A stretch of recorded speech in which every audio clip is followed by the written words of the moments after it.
रूस ने अब बांग्लादेश के आगे एक शर्त रख दी है और वो भी भारतीय रुपए को लेकर। क्या ये शर्त बांग्लादेश मानेगा? भारत के पड़ोस बांग्लादेश में अब महाशक्तियों ने भिड़ना शुरू कर दिया है। जानेंगे जियोपॉलिटिक्स में क्या कुछ चल रहा है। हमेशा की तरह जानने को मिलेगा बहुत कुछ। आइए जानते हैं इन खबरों को विस्तार से। ये जो देश देख रहे हैं बांग्लादेश, अगर सच कहूँ तो ये बहुत बुरे हाल में जाने वाला है। आप में से बहुतों को लगेगा कि मैं ये क्या बोल रही हूँ, मुझे ये नहीं बोलना चाहिए, लेकिन जो भविष्य दिख रहा है वो कुछ ऐसा ही दिख रहा है। इस वीडियो के अंत में आप खुद भी यही बोलेंगे कि बांग्लादेश का भविष्य कुछ अलग ही दिख रहा है और ये मिलता जुलता दिख रहा है जो इस वक्त पाकिस्तान में हो रहा है। अब ऐसा मैं क्यों कह रही हूँ? वैसे तो अगर आप देखें तो कई सुपर पावर यहाँ आगे बढ़ते जा रहे हैं। हमने ये देखा कि किस तरीके से तारिक रहमान चाइना पहुंचे, यानी चाइना को इन्होंने एक न्योता दे दिया। मोंगला पोर्ट भारत के साथ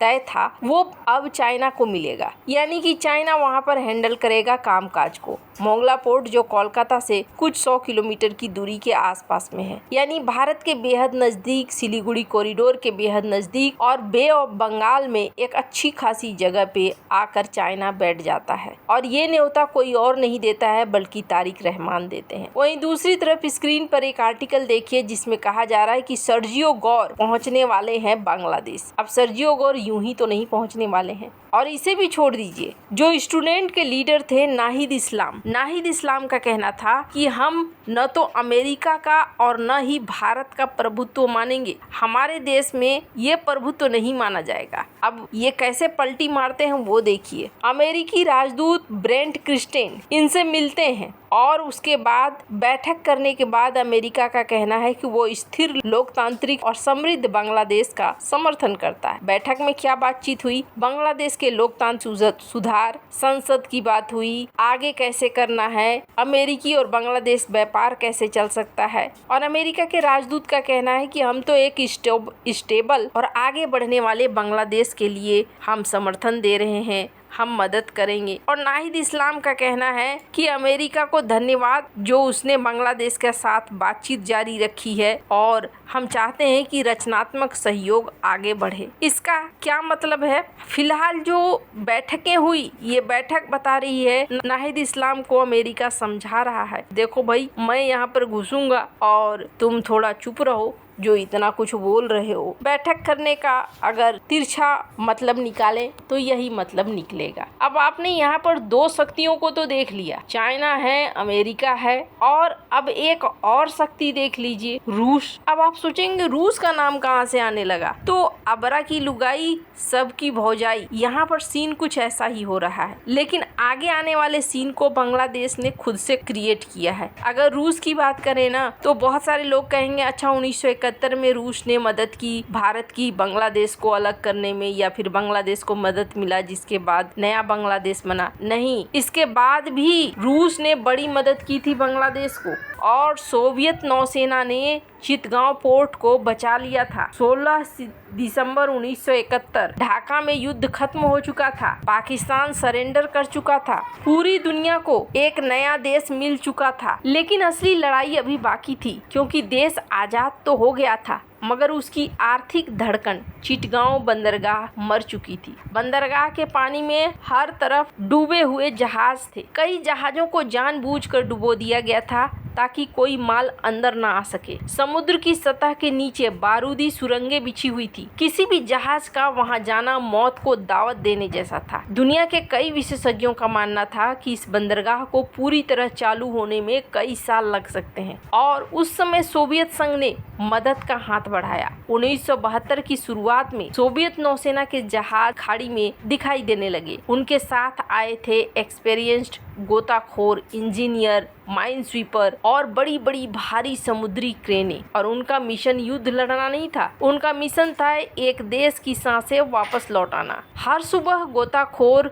गंदले पानी में उतरते। उन्हें पता नहीं होता था कि नीचे जहाज का मलबा मिलेगा, जहरीला तेल मिलेगा या कोई एक्टिव बारूदी सुरंग मिलेगा। एक छोटी सी गलती पूरी टीम को खत्म कर सकती थी। फिर भी वो रोज उतरते रहे। धीरे धीरे समुद्र अपने आप को खोलने लगा और विशाल मालवाहक जहाजों को स्टील के केबलों से बांधा गया। फ्लोटिंग क्रेन से इंच इंच उन्हें ऊपर उठाने लगा और जहां खतरा ज्यादा था वहां पहले माइन स्वीपर जहाज भेजे जाते थे। कई जगहों पर विस्फोटकों को कंट्रोल करके निष्क्रिय किया गया। ये सिर्फ इंजीनियरिंग नहीं थी, ये समुद्र में एक लड़ाई थी, साहस की लड़ाई। हफ्ते महीनों में बदल गए, एक एक करके डूबे जहाज हटने लगे, जहाजों के लिए रास्ता साफ होने लगा और फिर वो दिन आया जब वर्षों जैसा लगने वाला सन्नाटा टूटा। एक व्यापारी जहाज सुरक्षित रूप से चिटगांव बंदरगाह में आया और बंदरगाह फिर से जिंदा हुआ। इस अभियान के दौरान सोवियत विशेषज्ञों ने दर्जनों डूबे जहाज, समुद्री रास्तों को सुरक्षित बनाया और बंदरगाह को दोबारा खाद्यान्न लाने के लिए, दवाई पहुंचाने के लिए एक्टिव किया। इसके अलावे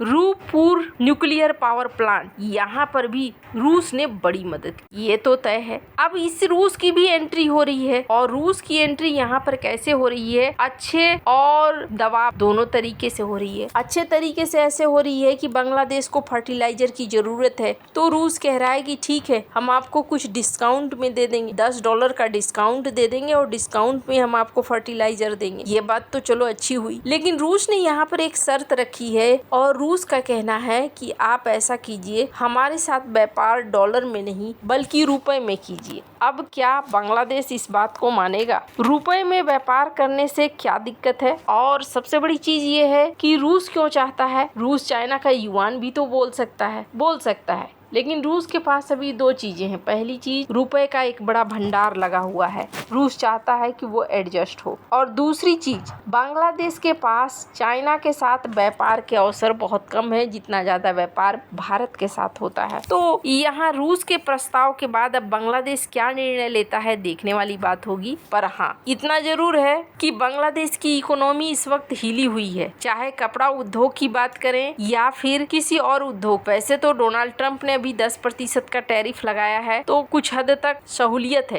पर करीब 15 मिलियन लोग ऐसे हैं जो इस वक्त खाद्य समस्या से जूझ रहे हैं। बांग्लादेश की स्थिति इस वक्त बहुत ही अजीब है। ऐसे में बांग्लादेश बहुत ज्यादा क्षेत्रीय समस्याओं में नहीं पड़ सकता है। अब क्या करता है? क्या वो रूस को हाँ करता है? क्योंकि भारत और बांग्लादेश के बीच में बहुत हद तक व्यापार रुपए में होता है, लेकिन अमेरिका की भी नजर रहेगी कि बांग्लादेश के साथ रूस का व्यापार क्या रुपए में शुरू होता है या नहीं होता है। पर मैंने शुरुआत में क्यों कहा इसका पाकिस्तान वाला हाल होने वाला है। 4-5 नावों की सवारी जब होने लगती है ना तो बहुत बुरा हाल होता है और वही हाल यहाँ होता हुआ दिख रहा है। पाकिस्तान ने भी ऐसा ही किया, कभी अमेरिका को पकड़ा, कभी चाइना को पकड़ा, कभी यूएसएसआर को पकड़ा। ऐसे में ऐसा ही बांग्लादेश के साथ सीन है और बांग्लादेश तो बड़ा क्रिटिकल जगह पे है जहाँ पर सबकी दुश्मनी अब बंगाल की खाड़ी में जाकर गिरेगी। तो ऐसे में बांग्लादेश को नुकसान होगा। आपको क्या लगता है? कमेंट कर अपनी राय जरूर बताएं। जल्द मिलते हैं अगले वीडियो में नई खबर के साथ।